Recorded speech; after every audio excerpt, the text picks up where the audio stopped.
The Animus is a complex reverb effect, which the developer calls a Shimmerverb ensemble. And as you can probably tell by looking at it, it's much more advanced than a regular reverb unit. Certainly much more advanced than most of the ones that come with Reason, and also very different to those in the way it's been designed. It works by pitch shifting a long decay reverb and applying a high amount of feedback to it, which kind of creates this effect of like a shimmering pad from the reverb from your sound, which swims and sits underneath your original signal. And it works particularly well on sounds with a long decay, like pianos and guitars. And it's quite a recognizable effect when you hear it. You'll recognize the sound from some classic records. It has up to 6 independent shimmer channels. I say up to because you don't have to use them all. You can use 1, 2, 3, 4, 5, or 6. And these are powered by a long decay algorithmic reverb, which use a set of high quality convolution impulses to generate the reverb effect. And you can use this to generate anything from very smooth and subtle all the way through to quite harsh, kind of distorted and granular pitch shifting effects. And you can even sort of layer these within the same effect, because you can see you have different feedback levels inside the effect. So each of these channels here represents a channel of what they call shimmer. And if you look at each one, you can see that each one can be switched on and off.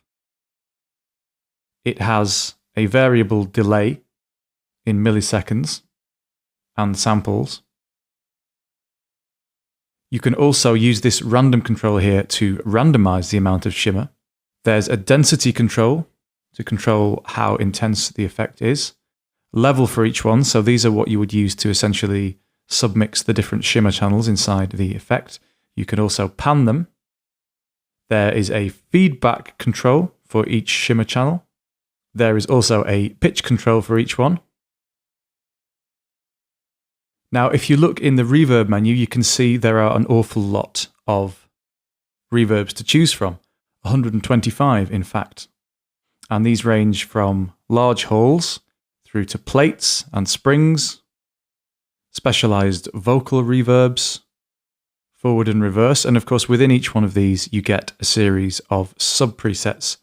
So they're grouped at the top level by type, and then there are various different patches within each of these folders. There is an envelope follower. On the right hand side here you have a master dry wet control. There is a reverb shimmer wet control as well. This section here is the EQ section. So you have low gain, low frequency selector, high gain, and high frequency selector. There's the ability to drive the signal. There's a filter section here with various filter types that you can select. The modulation LFO section here has a number of selectable shapes, and of course a rate control as well.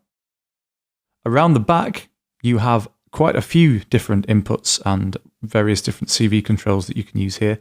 For each of the 6 channels you can control samples, density, pitch, feedback, level and pan using CV inputs.